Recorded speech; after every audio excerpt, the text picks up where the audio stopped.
Hey, what's the deal, YouTube? It's your girl, Miss Honey.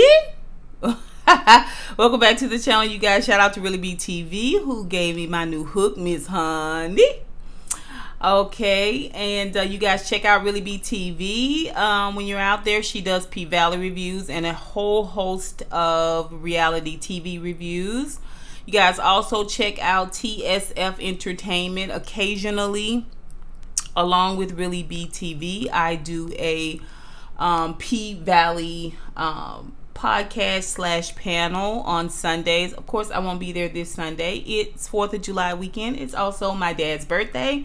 So happy birthday to Papa Honey. Everybody, you guys wish Papa Honey a happy birthday today.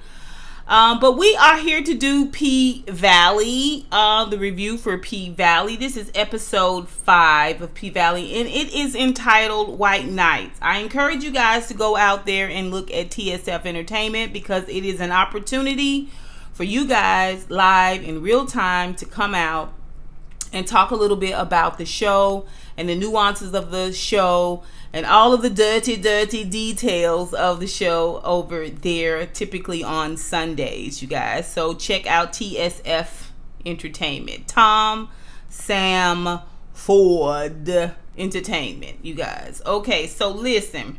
This episode is called White Nights, and it was all about Keyshawn and Keyshawn's story and where Keyshawn is landing thus far in the P Valley saga.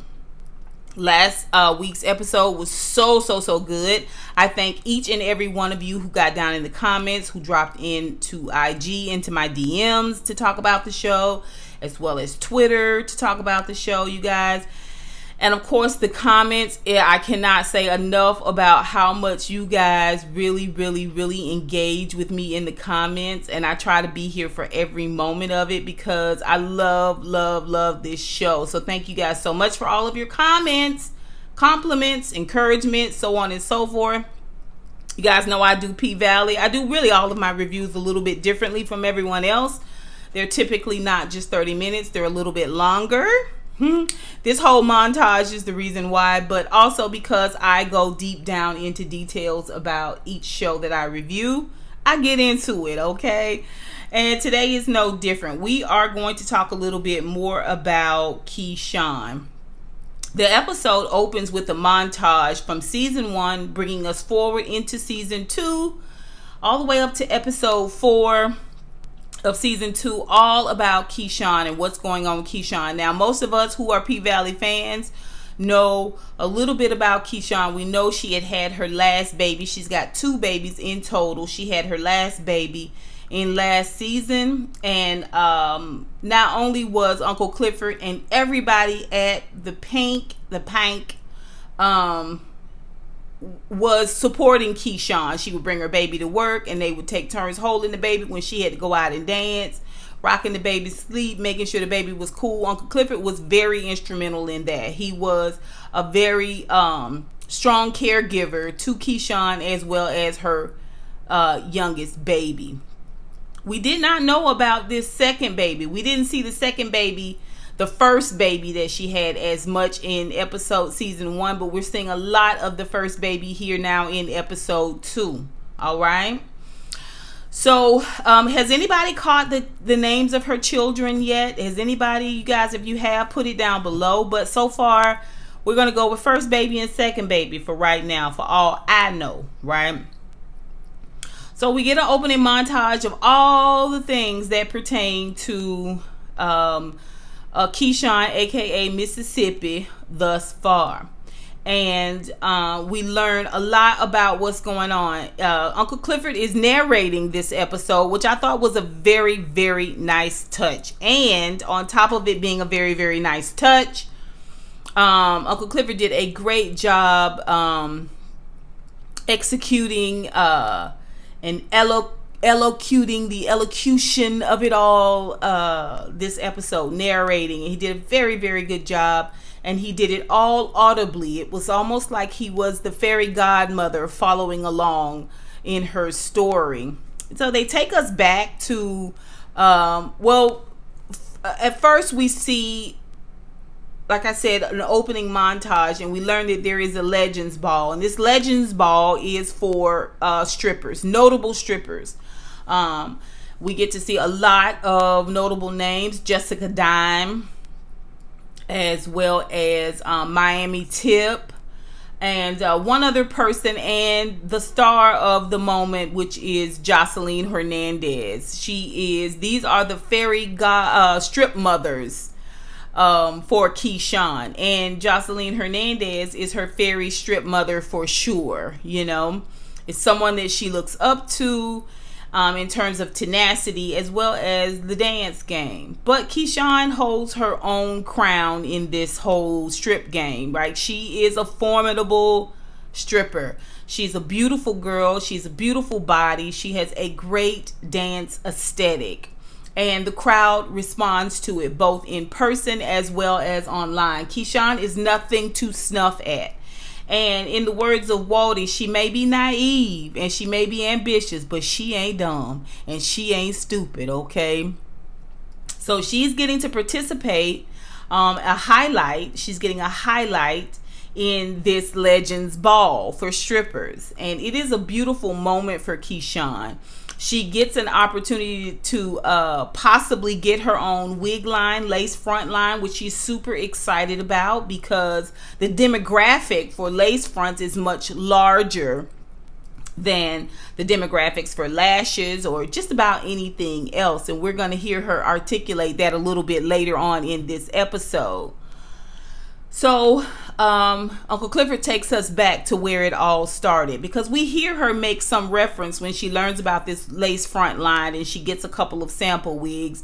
And one of the, a lot of the wigs are these 9 later colors, yellow and red and blue. And she's thinking of them all as ghetto. And then there's this blonde wig that she somehow holds in higher esteem, less ghetto than the now later color wigs. And Rome is selling the dream. He's selling the dream. He's on the phone, so we think he on the phone working this deal. We don't really know who he on the phone with. He just sound like he busy and he handling her business for her, right? And so she getting ready to go out on stage at the Legends Ball, and so she gets to pick her wigs, and she's not really sure about the other wigs, and she's not sure about the blonde wig either, because she don't know if she can pull it off with her skin tone and everything. But she don't realize, baby, you got the skin tone, that goes with every color. Every color has to have a bit of the melanin in it, okay? The melanin, how the melanin is set up, how the melanin is structured, every color goes with, okay? Every color by itself goes with the black, the brown, the beautiful black brownness of it all. But Keyshawn is not there yet mentally. Mentally, she still feels like her skin tone is the flaw. Everything that she puts on is to dress up this skin tone. She don't realize that yet. She don't realize yet that this skin tone is the palette. And it is to be honored and respected and revered at all times, right? She don't know if she could pull off the blonde wig, but he convinces her, and she does. She pulls it off beautifully throughout this entire episode, okay? Or for most of it, right? So, Uncle Clifford is narrating, right? And so she dances, and she dances beautifully, and it is gorgeous, and the people are in awe, including her fairy god strippers. They are all in awe of her as well, and they all celebrate her as well. But first we got to go back and figure out how we got to this place where we don't realize that we can take any color. You know what I'm saying? We can absorb any color and make it beautiful. We can wear any color and make it beautiful. We got to go back to how it all started. And that's Keyshawn in high school. And Keyshawn and Gidget both was friends in high school. But Gidget was already on the cheerleading squad. And Keyshawn was trying to get on the cheerleading squad. And so was one of her stepsisters. She got 2 stepsisters, right? Already on the cheerleading squad is Derek, her current boyfriend and abuser, okay, and pimp, right? I call him a pimp because he using her to get his bills paid. He using her to keep a roof over his head. He using her to make the money, okay? And then he dictates how it's done, how it's spent outside of them bills. Now, she in charge of all them bills, but everything else he in charge of. He in charge of making the refrigerator light. He in charge of, you know what I'm saying, making sure she makes sure that the lights is on. That's what Derek is in charge of. He's in charge of driving the steer. Getting the steer to pull his tractor, to pull his hoe, to till his soil. That's what Derek is in charge of. Well, she met him while he was on the cheer squad. He was one of the male cheerleaders, and he was pretty high up. He was pretty high ranking. Now, his people got money and her people got money, but it don't matter. They in Chucalissa, so everybody who got money, even though the money might be equal because of the skin tone, they not equal. So even though her people got money, they got black folks money. His people got money, they got white folks money. He driving a little broken, tore up Prius, but that's because his daddy is abusive. His daddy had what you see in Derek now. That's who his daddy is. As he's growing up, okay? He learned this. He got this honestly. He got this through legacy. He's a legacy abuser, right? And he got it from his daddy. His daddy not only whooping his behind, but I'm more than sure. We didn't get confirmation, but I'm more than sure he's whooping his mama's behind, right? Okay? Either that or the daddy is the mama is the brains and the daddy is the brawn. Okay? All right? So he ain't got the best household either. Right, but Keyshawn trying to get on the cheerleading squad, and she don't quite make it this year when they first meet, but her sister does make it. Her sister is lighter in skin tone than she is, and therefore she's seen as better, not just by Keyshawn, but by a lot of people. A lot of people consider her better. Now, she is a better in terms of execution and functionality. She is a better cheerleader, but also she's considered quite beautiful because she's of lighter skin tone and she got long hair, right? So the black boys trying to pull up on Keyshawn. Now they trying to pull up on Keyshawn in high school because they want a little something, right? And when she don't want to give them a little something, a little time of day because she's shy, she in her own head, and she just found out she didn't make the cheerleading squad. She fell hard to the ground. She got a knot on her head, and they trying to run up on her, right? And so she's like, no. But they take that no, and they say, you know what? How dare you turn us down and you black burnt like the sun? Now, meanwhile, they standing there talking to her like that, and they black burnt like the sun with the sun, right? They black burnt up underneath the sun as well, okay? But Keyshawn don't see all that. See, she ain't got it in her to speak up in that way yet because her daddy ain't no good, okay? Her daddy left her mama, and she living with her stepmama and her stepsisters, and her daddy traipsing all over the country, right? Making that black money, that black dough, you know what I'm saying, to get him to his place where he need to be in black wealth, to seem like he's a little bit better than other black people, right? And the mama falls suit in that. All right. They browbeating her. They verbally abusing her. They putting her down. They not choosing her. They're not lifting her up. They're not encouraging her as parentals. Her mama is a hood rat. The stepmama is not going to let her forget that her mama is a hood rat. And she got Keyshawn around there working around the house like she the ugly stepsister. You know what I'm saying? Y'all seen Cinderella. When the other sisters who not half as good get lifted up because they the stepmama's kids, right? And all she is the daddy's child, okay? And they have the opportunity because he has left her in their care. They have the opportunity to treat her however they want to treat her. With a mama, treat her like she ain't ish, and ain't nobody standing up for her. Nobody at all but Derek.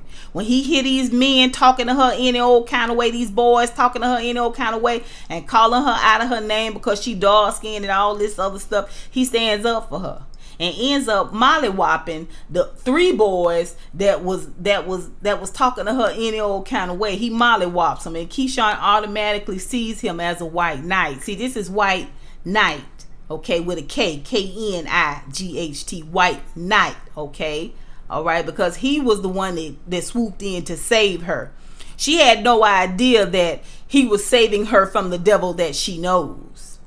Okay, but he himself was the devil, right? He himself was the devil. Had no idea. She's in high school.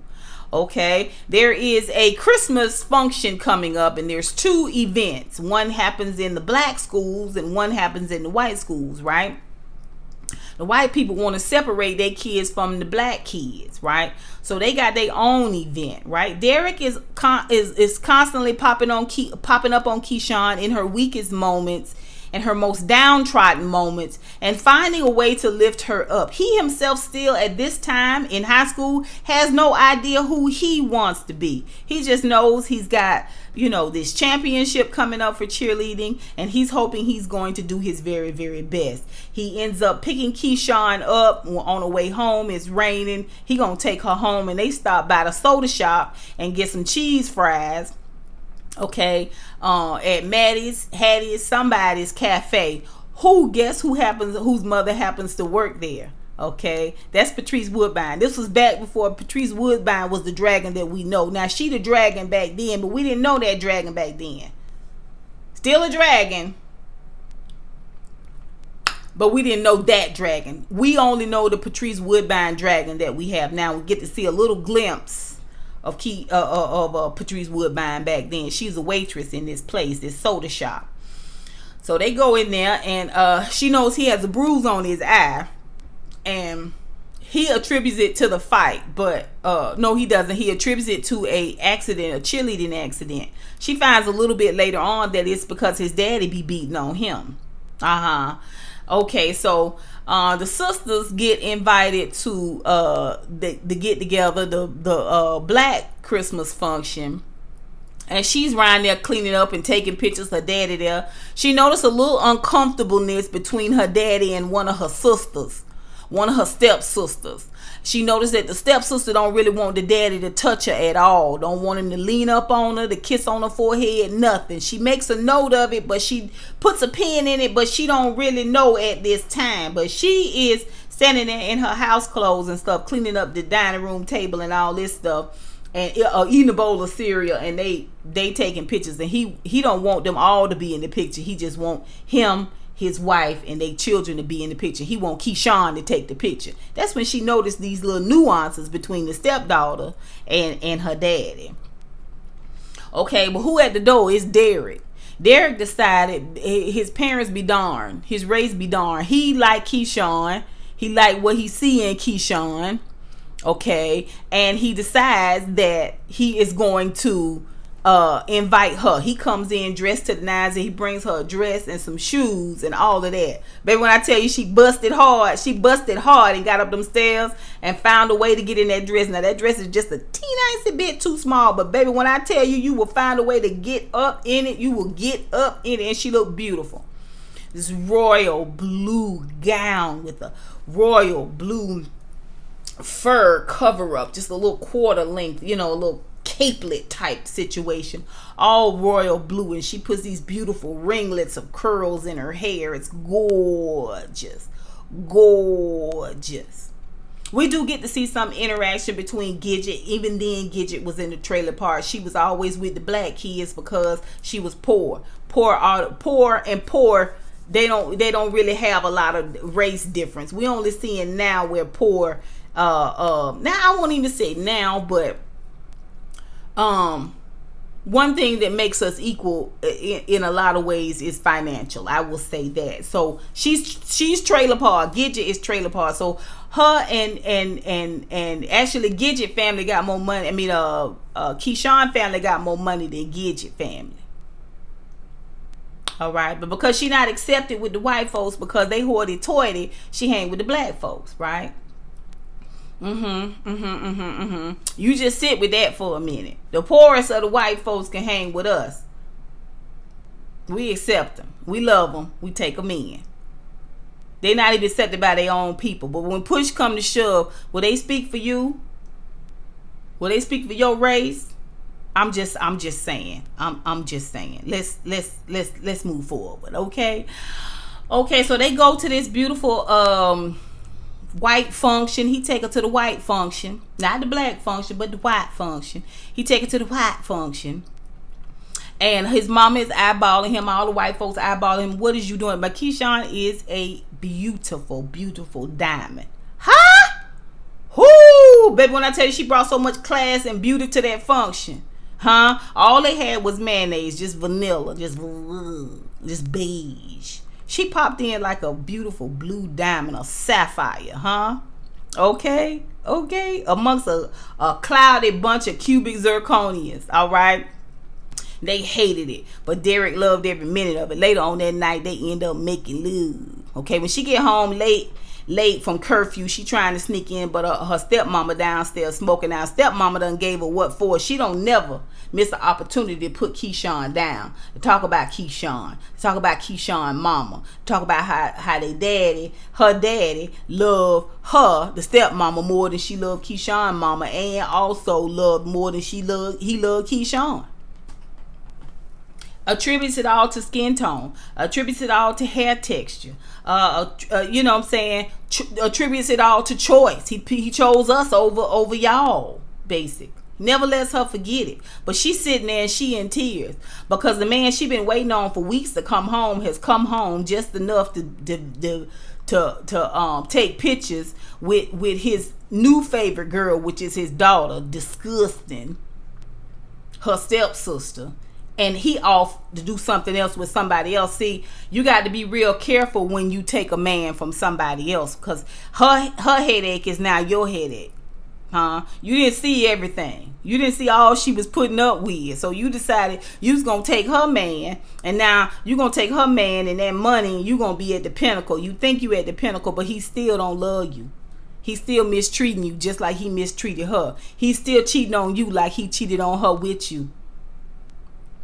So she's sitting there half in tears, drunk, and she tell Keyshawn, listen, don't you never, ever, ever assume that you's too pretty to be mistreated, okay? She tell her she ain't gonna tell on her that she missed curfew. She ain't gonna squeal out to her dad. Her own daughters ain't back yet. You think you in late? My children may not even come home tonight.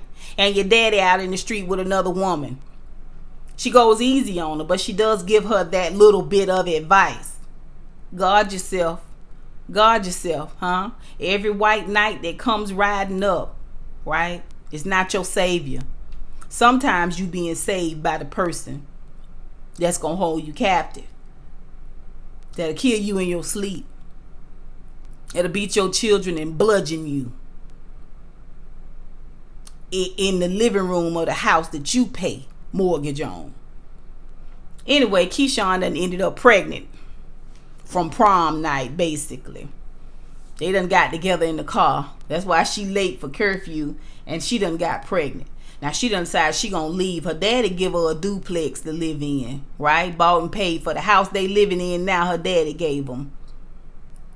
They get to arguing and fighting while she pregnant, and she grumbling and complaining. She fresh out of her mama and daddy house, child. She don't know nothing about being no woman and shut mouth grace and all that stuff yet. She don't know yet. And he chokes her out for the first time. She runs home, and the stepmama tells her when she's standing there in the pouring rain with a big old belly and a house coat on, tells her, you've made your choice. Go home, Keyshawn, and deal with what it is. I ain't got nowhere else to go, stepmama. You can't come here. We don't want you here. Go home, Keyshawn. That's what she does. She goes back home. And even though they ain't got a pot or a window, she working at the Walgreens 8 months pregnant. Late at night, he ain't got a job. He ain't cheerleading. If he was cheerleading, they ain't making no money. She ain't satisfied. She in the last trimester. Okay? And he decides she done got slick at the mouth. He gonna choke her out. So when she get back home from being rejected at her own family's house, he done put flowers all over the house. Now Keyshawn, he ain't got money. He ain't got pot in the window, but he got money for all these flowers. I'll never do it again, Keyshawn. I'll never do that again. Which is the intro to doing it again. That is the intro to the album, I'm Gonna Do It Again. One More Again is the name of the album. Okay? Alright, so we see Keyshawn in these moments.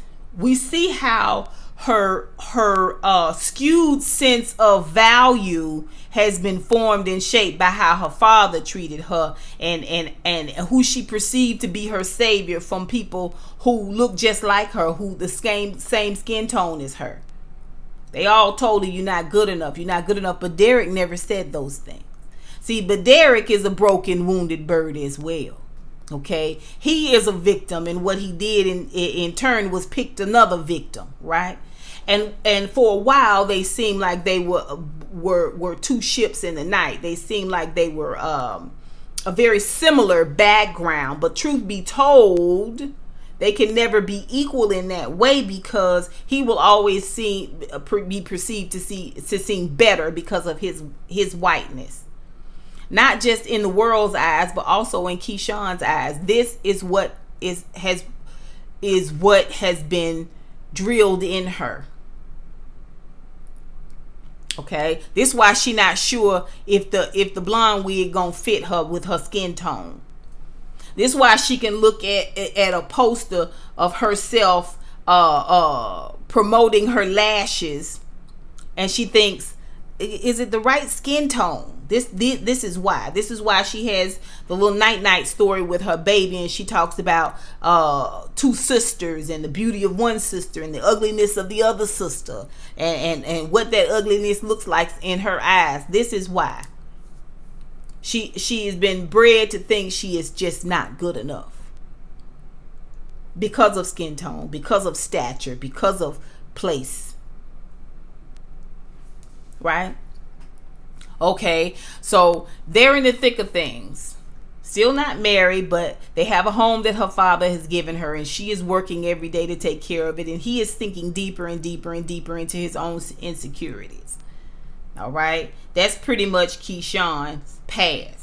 Let's move forward to the club. Okay, in the club, like I said, we see Jocelyn, Jessica Dime, Miami Tip. They're her fairy strip mothers, and this night, the Legends Ball, she rakes in so much money. I mean, she has to have at least $8,000-$9,000 in cash. I mean, it's a lot of money. It's all over the hotel.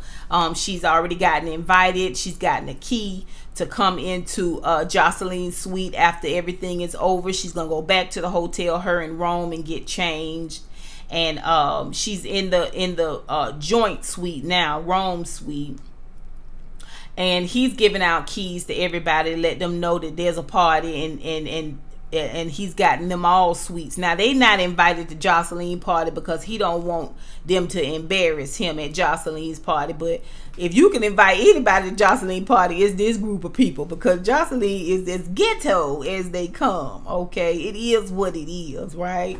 If they game, she game. All right, it's going down in this party. Keyshawn meets up with Rome, and Rome tells her the wig deal fell through, but he's got a stripper shoe deal, and she's not sure about that, because the demographic for stripper shoes is just in the stripper arena, right? The lace fronts is everybody, lawyers, doctors, you know what I'm saying? We all wear lace fronts, right? The demographic is bigger, therefore the money yield is bigger, the financial yield is bigger. And he poo-pooed that and just tried a shoe on, and she was like, okay. Now she ready to go to the party. She done stopped by to pick him up. He's still in his robe. He's not dressed at all to go out. Okay, you get to a man's house and he's scantily clad, you tell him you gonna wait in the car for him to come out and let you know when he ready. You'll be in the car waiting on him. Don't go inside. If a man is come to the door scantily clad, I don't care who the man is, it don't matter. Okay, if I get to your house, that means you should be ready when I get there. All right, if you ain't ready, you scantily clad, it ain't gonna happen. It's not gonna happen. I wait in the car. No, I'm fine. I am fine. Okay, life lesson, ladies, life lessons. And I only say that because we see it on the show. This ain't the first time. I know at least 3 women I could name right now, okay, that's been caught in situations where they get to a dude's house, they meet up, They're going to go out from there, and they get there and they got to fight for their way out. They get there and the man buck ball naked. Buck ball naked.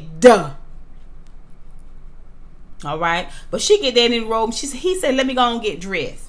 She not really sure about the shoes, and she go to put her outfit on with the shoes and all of that, and he come in videoing her. Now what I didn't understand was y'all supposed to be going off to this party. Why have you taken off your coat? Why is you there? She thinking this the outfit she gonna wear when she go over the Jocelyn suite. She gonna dance for them. You know, this her homage, this the gift she bringing to the party, right? It's her dance. So she done took her robe off, her little dinner jacket off. It's real cute setup, and she got these shoes on. He come in with a camera filming her with a light, and she was like, "What are you doing?" And she looked down, and he got his robe open, and his penis is out.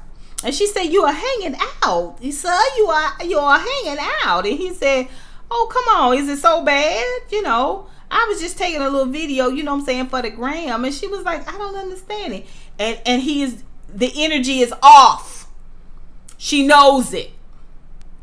She ain't just started stripping. The energy is off there. It was off from the moment you saw him, and he was on the balcony, and you saw that he wasn't dressed, and the wig deal wasn't going through, and he had a stripper heel, and all of this stuff. You felt it at that moment, but you poo-pooed it. This my manager. He wouldn't do this. We have an arrangement where we're both getting money. We also have another 2 weeks on the tour, which she not sure about, but he tell her he done already called Derek and smoothed it over with Derek. You ain't got to worry about that. We doing 2 more weeks on the Dirty Dozens tour.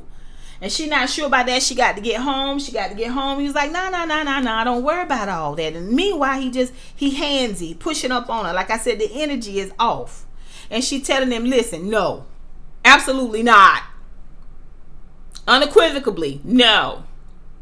I'm not here for this. I didn't come here for this. You don't need to be doing this. No. And she gets ready to walk off, and he is like the audacity of it. You a stripper. I done made you a little bit of money. You owe me. Huh? Don't matter that I done got money off of it. Don't matter that you come up and I come up. It's irrelevant. You owe me on top of that. Plus, what else you got to lose? You a stripper. And she tells him, I sell a service. The idea of that you're going to get some, but you're not. It's a fantasy. This is what I sell. This is all that I sell. I'm more than a stripper. Okay? I sell relaxation. I take people's minds off of things. I put them in a place where they feel like anything is possible. I'm a professional. Mind taker offer. That's what I do, sir. She gets ready to walk off. He runs after her. Oh, hell no. You finna do this. How dare you? How dare a stripper tell me no? Right? He got a pigeonholed and he got her boxed in. Pushes her down on the bed. Okay. Rips her beautiful outfit. Titty pops out. Ooh. You already know what it is. You already know what it is when your clothes get torn. You already know what it is when they pulling at your things. When they pushing you hard up against the wall. When they hug you and they drop their hands down to cup your butt. You already know that ain't your friend. He don't see you as friend. Girl child ain't safe in a world full of men. Push her hard down on bed and she fight him off. She fired him off with all she got. And he gets a couple of licks in, rips her outfit. But baby, when she get him down on that floor, baby, she take off and run. And as she running, all them diamonds, all of them pearls, all of them dreams and hopes and ideals of becoming better, of pulling herself up out of, with the one thing that she for sure is good at, and that is dancing, is crumbling and falling behind her. Like the worthless crystals they are. Like the cheap glass that it is. She makes her way down to Wardy's room. It ain't the first time she knocked on the door and has been rejected. But when she knocks on Waldy's door screaming and crying and needing help. Waldy takes her in. Now, y'all remember I said I've been keeping my good eye on Waldy. And I'm so glad, I'm so thankful that Waldy is not a ne'er-do-well, but instead he is our black knight. Oh, there's a knight in the land, but he ain't white. Huh? Like history has noted, a lot of times when your savior ride in, your savior is melanated. Okay. He gathers her and gives her a robe and covers her up. What's going on? See, now when Rome was doing all that manipulating and all that jaw jacking and aggressing towards her, he let her know. She said, we going on this tour. Why would you do this? He said, what tour? And he shows her a video of Lil Murda in compromising positions with another man. This man ain't straight. He's a nagget. What a horrible thing to say. It comes from his belly up out. And it hits her like a stone. Not my friend. You my enemy. You not my friend. Every which kind of way, you my enemy. You my enemy. He lets her know he knows about Lil Murda. And there in turn, he makes his assumptions about Teak. I don't know what the video or who the video is of, but this is it. This is what we got, a video proof that Lil Murda is not straight. So when she goes to Waldy and he comforts her and she tells him how he tried to rape her. And even the way she says it, he tried to buck me. Right? Still not perceiving what it is per se. This is what it is. Say the word. He didn't just try to buck you. Yeah. That's okay. But this is what he tried to do to you. See, that says a lot about your mindset right there. Even how you retell it. Says a lot. Listen. Listening is key when you want details, everybody. Okay? So she tells him, and he knows, he has a video of Lil Murda. He knows about Lil Murda. And Walter said, what you mean he know about Lil Murda, right? See, he's still not going to give it up. He's not going to give it up. He want to know how much she know. And she said, I mean, he has a video of Lil Murda and he knows everything about Lil Murda. And he said, oh, he knew what she was talking about. Okay, Keyshawn, what you want to do? I want to go home. I just want to go home. But we got a second leg of the tour, 2 more weeks. She said, I don't care. I want to go home. She just want to go back to a place that's familiar to her. Yeah, the devil live there, but it's the devil she know now. Her children are there. She can get some comfort from there. She just wants to get off of this merry-go-round for a minute. All right. Speaking of Waldy, okay, and Teak and Lil Murda, let's pause right there because that's a sidebar. We don't get to see anybody else in this episode. We hear Uncle Clifford, but we don't get to see Uncle Clifford in that capacity or any other people from the Pank. Just Waldy, Lil Murda, Teak, Rome, Keyshawn, Derek. Okay, and Gidget from our past. All right. But we're seeing throughout this episode little interactions between Teak and Lil Murda. Teak is brooding.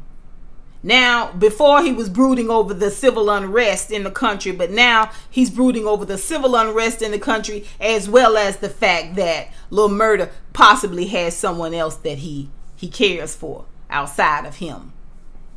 And we see Lil Murda spend this whole episode, Teak throwing temper tantrums and running out, and Lil Murda running after him. He gotta run after him. The reason why he gotta run after him is because he fed that stray cat. He fed that stray cat. Figuratively and literally. Okay? He fed that stray cat. And most of y'all know anytime you feed a stray animal, they what? always come back for more. Once you feed them, you got to always feed them. Period. He got to make sure he keep Teak right here. Because if he don't, Teak gonna blow. And when Teak blow, he don't know what's gonna happen. It's gonna somehow drag him down, and the explosion is gonna singe his eyebrows as well. If not, burn him and consume him up. So he got to babysit Teak. Because Teak is a nagging little birdie. Okay, a stray cat, and he's You ever see a nest full of birds, little baby birds? Huh? And the mama bird got to feed them with the food she got in her crow. That's what he got to do. He's a stray cat. He's not gonna leave. He can't just shoo him away. He's a baby bird, okay? He got to keep feeding him and feed him and feed him to keep him quiet. He got to keep him sedated. He got to keep him calm. He can't keep him from going too far to the left or to the right, or this whole thing gonna implode. At the same time, he can't ask Teak to leave, because the same things will happen. This is it's like having It's like having a handful of gasoline and you smoking a cigarette. You know what I'm saying? You got to right? Or everybody else around you smoking and y'all gasoline. Like, he got to be real careful with this. He can't let the winds blow too far to the left or to the right. And we see this and it's like, it reminds me of having an insecure boyfriend. I've had an insecure boyfriend before. It's the worst. It's the worst. You can't go to the bathroom for too long. Where you been? Why would you stay with me? Why you keep talking? Why you talking to them? Why you keep keying with them? You everybody love you that like they don't want me to be there. Your light can't get too bright before they go to and you got to keep them calm to keep them from messing the whole shebang up. This is where Lil Murder is with Teak. It's the house that Jack built. This what goes with it. This is what it is. This is his weight, his alt, right? It's his lot. Goes with the lifestyle, especially when your lifestyle is being on the DL. It's unfortunate, and we're seeing it peripherally because they don't take as much prominence in this episode as they did in episode 4, but we're seeing it on the peripheral. We're on the outside just looking at how this thing is coming to a slow boil between the two of them. Let's move forward. Keyshawn makes it home. She gets home, and it's a house full of Derek's punching bags. Right? He glad to see her, and the children glad to see her, but he wasn't expecting her for another couple of weeks. Okay? And he's also glad to see her, but he's surprised too. You know why? He's surprised because he expected her to be gone for 2 more weeks, and that'll give they oldest baby 2 more weeks to heal from the fractured shoulder and the bruises on the baby's back. The baby 3 years old. He been beating the baby. Keyshawn ain't there for him to beat. He ain't got no job. He looking at her out here on this IG. How she looking all glamorous and enjoying herself, thinking it's unfair. And he got his little baby, a 3-year-old, crying, doing what babies do, wanting things, needing things. And one of the only ways they can communicate a lot of times is by crying and acting out. And he's punishing the baby by beating on the baby. He ain't got Keyshawn there to beat. I'll beat the next oldest thing, which is this baby. Okay, she notices something is going on with the baby. He's not right. He's not comfortable. He's favoring the arm. She takes the baby to the doctor, and that's where she finds out about the shoulder and the bruising.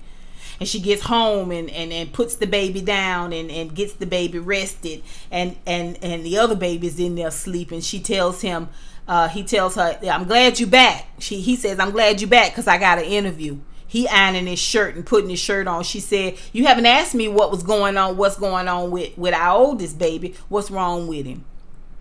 Derek say. She said he got a dislocated shoulder and he got bruises all over his body. Why would you beat our baby? Our baby is 3 years old. Why would you beat our baby? I don't know what you're talking about. That's not true, Keyshawn. I didn't do that. Are you kidding me? Beat me is one thing, but for you to beat my baby. And I give it up to her. Because I would have confronted him, but I would have confronted him differently. I give it up to her because a lot of women don't say nothing. A lot of women make their children suck the pain up of being wounded and assaulted. Okay, but Keyshawn goes right in on him, and I give that up to my girl. I give it up to her. I wouldn't have did it. I'd have let him go on to that. One or two things. I'd have let him go on to that interview, and I'd have packed us all up, lock, stock, and Mickey freaking barrel. Okay, and I'd have got the heck on until I could get him up out of that house. Okay, that. Or I'd have went right in that kitchen and took me some grits right down out of that cabinet. Okay, Al Green? Huh? Al Green? Okay, and I'd have boiled that hot pot of grits. Al Green? They can be 5-minute grits. I'll boil them for 3. I boil them for 3. I want them to still be kind of hard. I don't want them to be tender and done. I still want them to be mostly corn. And I boil them for about 3.5, 4 minutes. And I take that pot and I oil on him so hard. I dash them hot grits dead in his eye, all down his chest and face and back. And baby, I will worry about heaven later. You hear what I tell you?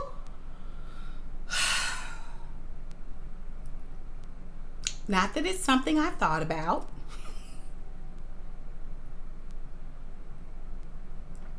I'm just saying.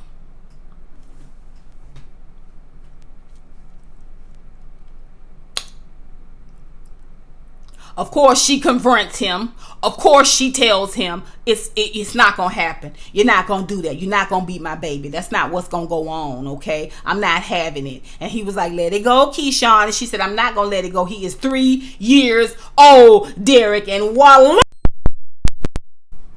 Hits her hard. Busts her nose and a mouth. Blood.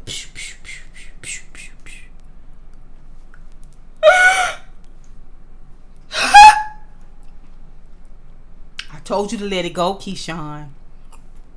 She crawls and clambers and gets to her feet and runs to the back room. The babies is crying. I was like, oh, I wanted to turn the sound down. So it can turn my anxiety down. But I said, you need to watch this, Miss Honey. You need to watch what's going on here. You need to be in the know about what women go through when they're captive. And they got the keys to their own cages. They lock themselves in every night. You got to see it. Gets her up on the wall. Ugh! And he's choking her. I told you to let it go. And he brings that iron where he been ironing that shirt and he bring it up to her. And she said, not my face, Derek. Not the face. And because he's got more self-preservation than he has heart, than he has compassion, he decides not to scar her face up because that's his money maker too. He tells her, I told you not to keep going with it. I'll do whatever. I will discipline my children however I see fit. Leaves her there in a clump. She told him, your daddy beat you. You ain't gonna beat my children. This is what she told him. This is what got her slapped. Hard to the face. Now he telling he gonna do whatever he want with his children. And you ain't got nothing to say about it. Oh, girl, you got to make a decision. It's you and your babies or him. And I say you and your babies because even if he leave them alive and kill you, your baby's losing. It's you and your babies or it's him. What you gonna do? Oh yeah, he a white knight and he rode up on a white horse, baby. But let me tell you something. I'd cripple the horse and bludgeon him to death before he knew what was good. Allegedly. Allegedly. Yeah. Yeah. Yeah.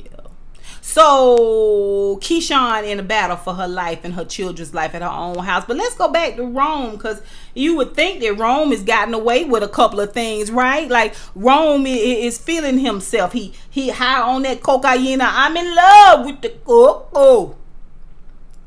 I'm in love with the cocoa.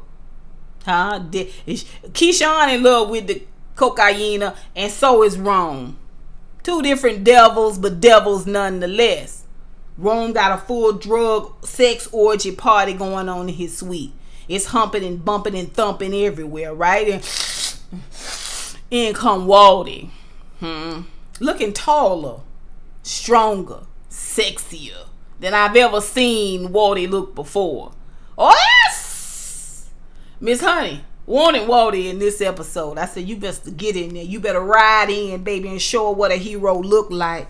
Huh? You better show her that a hero don't come in with all this rah, rah, rah, rah. No. Huh? Sometimes the horse that they ride in on is figurative. It's not literal.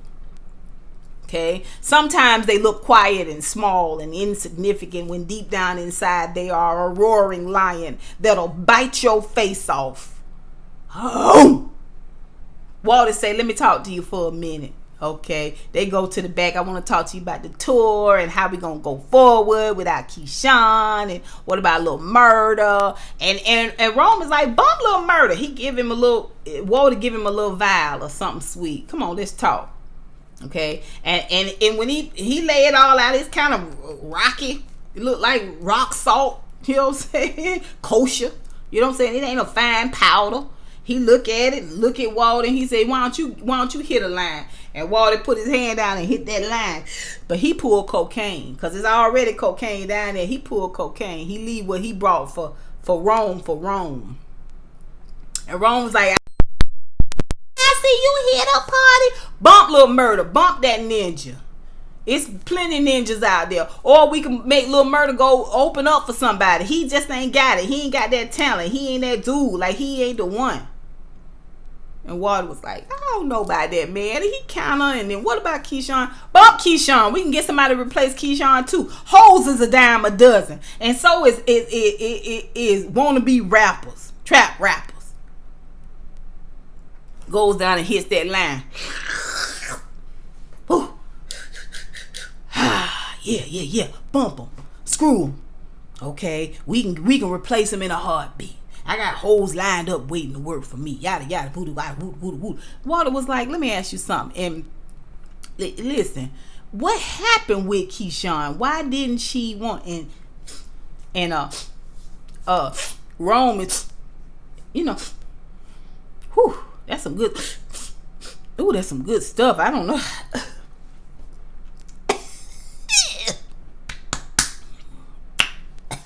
You feel that? I mean, I don't know. But I've been doing this thing and I've been running this thing and I got holes.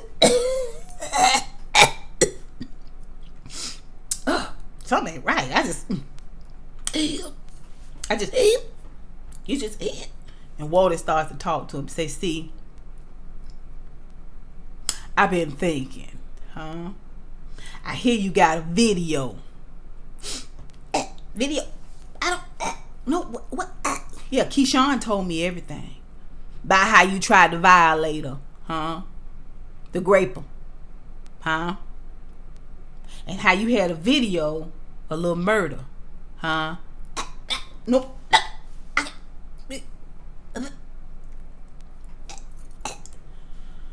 Yeah. We ain't got to worry about none of that no more. Meanwhile, Uncle Clifford narrating, and he talking about what them real heroes do, what them real knights do, the ones that you don't suspect to be the good guys, the heroes. A lot of times, girls will look over the good guys, right? Because they want that a thug, they want somebody who built a certain way, who walk a certain way and talk a certain way and hang a certain way, and meanwhile they don't even realize that you got a diamond right there. You just covered in rocks and dirt and stuff, because that's how a diamond grow. A diamond grows under pressure, right? Under a lot of pressure. It takes a lot of pressure to make diamonds. It takes a lot of pressure to make oil too, but I digress. Listen. And you don't even realize, because it's got dirt and rock and all that over it. You don't realize what you got there, okay? Walter has sat on the sidelines and looked like an afterthought. He looked like a hanger-on, or a sneaky individual, a ne'er-do-well, if you will. But all along, he has been a hero. All along, he's our new Diamond, huh?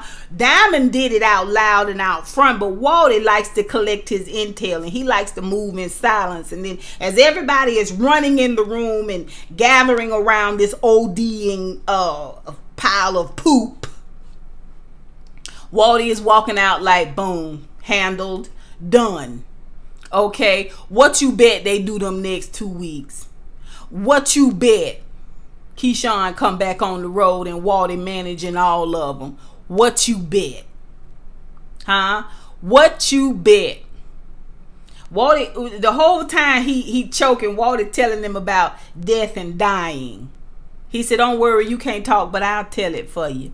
I'll tell what you feel." And death comes in a lot of forms. For some people, it comes out of the blue, but you get to be present for your own death. You get to be a part of your own death, right? Yeah. It's a good scene. It's a good scene. It is as gangster as anything we've seen in Casino or The Godfather. It's just as gangster. Okay, it's just as gangster. This episode was good. Not because of the whole Keyshawn story. I think it was a little the way the Keyshawn story was written. It definitely told the story, but at the same time, it was a little pedestrian how it was done. I don't know if it was the acting or what. It was a good story, but the pinnacle of this episode was this breakout moment with our Waldy character, where he talks so eloquently as he ushers Rome into that sweet night. Okay, as he night ninjas this ninja, right? Okay, how eloquently he talked, how confidently he walked out of the crowd. You know what I'm saying? Like a silent killer. I was like, you better do it. You better do it. Okay, great episode, you guys. Tell me what you think. It did not disappoint. I would love to know what you guys think about this episode. I'd love for you to put it down below as usual. I would love for you to share this video. I would love for you to give this video a thumbs up. Okay, and if you are new to my channel, I would love to have you as a honeybee. I would love for you to subscribe. Please do so, okay? And until next time, honeybees, mwah, mwah, mwah. Ah, holla.